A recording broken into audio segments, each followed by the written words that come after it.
કચ્છના રાપરમાં આખલાઓનો આતંક યથાવત જોવા મળી રહ્યો છે, જેના કારણે સ્થાનિકોમાં ભયનો માહોલ વ્યાપી ગયો છે।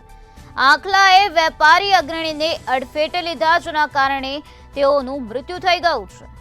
ગઈકાલે આખલાએ વેપારીને અડફેટે લીધા હતા। વેપારી અગ્રણીનું સારવાર દરમિયાન મૃત્યુ નિપજ્યું છે। આ ઘટનાને પગલે વેપારીઓમાં ભારે રોષ વ્યાપેલો જોવા મળી રહ્યો છે। તો કચ્છથી આ મહત્વપૂર્ણ વિગતો સામે આવી, જ્યાં રાપરમાં આખલાઓનો આતંક જોવા મળી રહ્યો છે। ગઈકાલે આખલાએ વેપારીને અડફેટે લીધા, ત્યારે આ વેપારી ગંભીર રીતે ઇજાગ્રસ્ત થઈ ગયા હતા। ત્યારે તેઓને સારવાર અર્થે હોસ્પિટલમાં ખસેડવામાં આવ્યા, પરંતુ સારવાર દરમિયાન વેપારી અગ્રણીનું મૃત્યુ થઈ ગયું છે। આ ઘટનાને પગલે વેપારીઓમાં અત્યારે ભારે રોષ વ્યાપેલો જોવા મળી રહ્યો છે।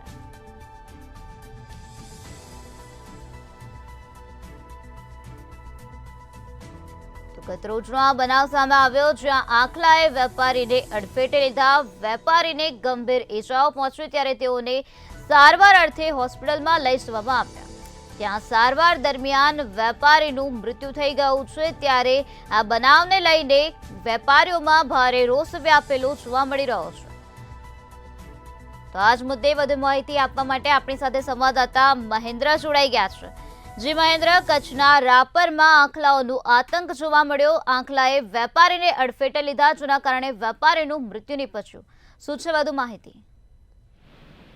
ચોક્કસ આપને જણાવી દઉં કે રાપર શહેરના અયોધ્યાપુરીના ચકરા પાસે એક આંકલાએ એક વેપારીને ઉડાડ્યો હતો, જેમાં રાપર લોહાણા મહાજનના ઉપપ્રમુખ છે વસંતભાઈ દયારામ ઠક્કર, ઉંમર વર્ષ 55 નું મોત થયું છે।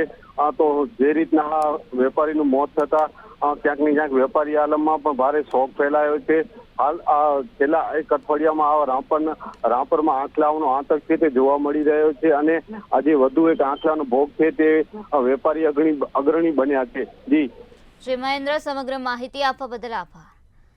તો જે રીતે અમારા સંવાદદાતાએ જણાવ્યું કે આ ઘટનાને લઈને અત્યારે વેપારીઓમાં રોષ વ્યાપેલો જોવા મળી રહ્યો છે।